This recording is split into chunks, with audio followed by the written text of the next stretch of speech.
The Sandy Jane Doe, also known as the Clackamas County Jane Doe, identified as Illya Ella Wilkins.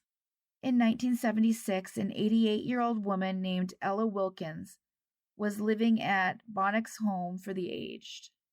This was located in Clackamas County, Oregon. She's been having what was described as some pretty severe memory problems, which was possibly the onset of Alzheimer's. And of course, we know it's not uncommon for those with this diagnosis to wander away, and sadly, Ella was no different. They searched and searched for her, but they weren't able to find her.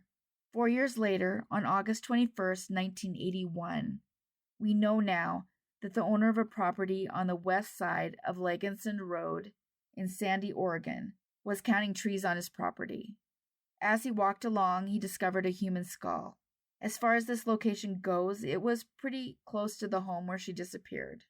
The problem with the identification, however, was that they weren't even sure the skull belonged to a woman, although some suspected it was a woman of advanced age. No other remains were found, and of course in 1981, it's not like you could test the DNA. So while they suspected it might have been her, they had no real way to prove it. In 2010, they did try to test her DNA, and by 2011, they had uploaded into NamUs. But absent a missing person's family donating their own DNA or a match with somebody who's been arrested, there were no hits. And that's really, unfortunately, very common. That's why it's really important to submit your DNA to NamUs if you're missing somebody. And there's a link to a video below that explains how to do that. The weird thing about this is many thought it might have been Ella, so I have no idea why her family members weren't approached to give a sample. Once the new DNA was processed, one suitable for genetic genealogy, they began the process in July of 2022. They built a profile, and as time passed, they ended up speaking to Ella's grandchild, who is still located in Oregon. The in-house team at Othram Labs arranged for that grandchild to provide DNA samples, and the results would then point to Ella's family within some public databases. And with this, Ella once again had her name. They would say, "It is our distinct honor to provide the family of Ella Wilkins some resolution by returning her to her next of kin. Dignity is recovered when remains are no longer anonymous, and Ella Wilkins is now accounted for. The Oregon State Examiner's Office will continue our commitment to solve mystery cases and assist families, no matter how unsolvable they may seem," saying in that closing statement, "With the power of investigative genetic genealogy, the case was resolved less than 1 year after the innovative DNA testing began." This announcement was made on April 4th, 2023. Ella Wilkins was born nearly 136 years ago, on July 30th, 1887. She went missing just 1 month before her 89th birthday. Ella has gone unidentified for 41 years. If you are at all interested in helping crowdfund John and Jane Doe cases, I've provided links to the DNA Doe Project and DNA Solves below. Both of those allow you to pick the cases you help fund.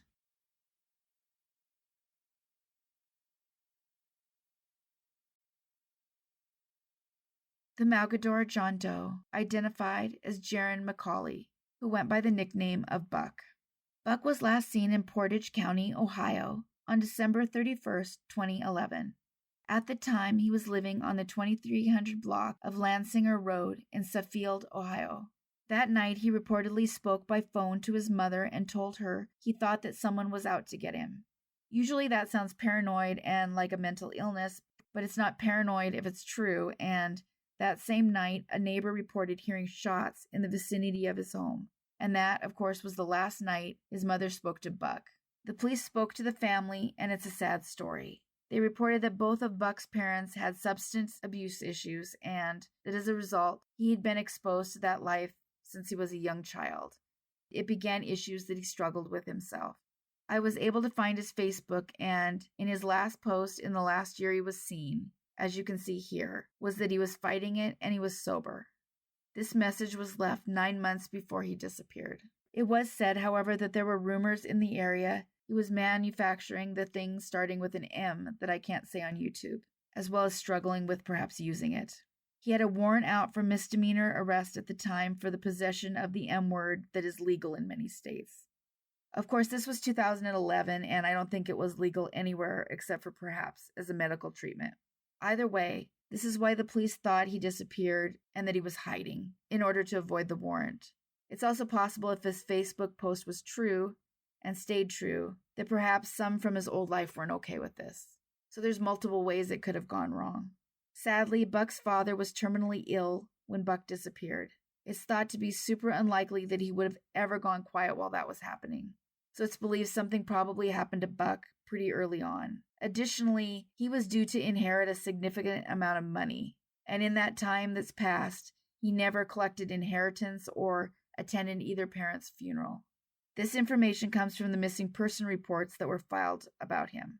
His family has long believed someone took his life. What we know now is the 24-year-old man disappeared in 2011, and then nearly 7 years later, in July of 2018, his skull was found in a peat bog near the Nature Conservatory near Mogadore, Ohio, which, as you can see here, is less than 6 miles from his home location.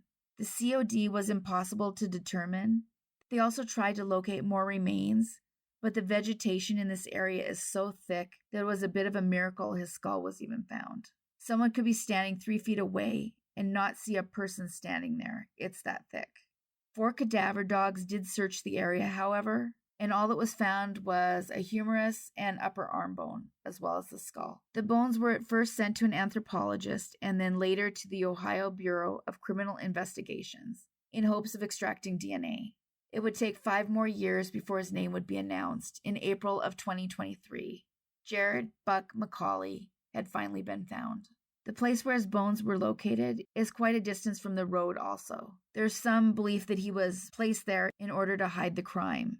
It's noted that if someone were standing in the bog, they would slowly sink if they don't keep moving. So they do believe someone took his life. They desperately now are at a place where they need someone to come forward with information. Jared Buck McCauley was missing for 12 years, and he was an unidentified John Doe for 4. Had he lived, he would be 35 years old today.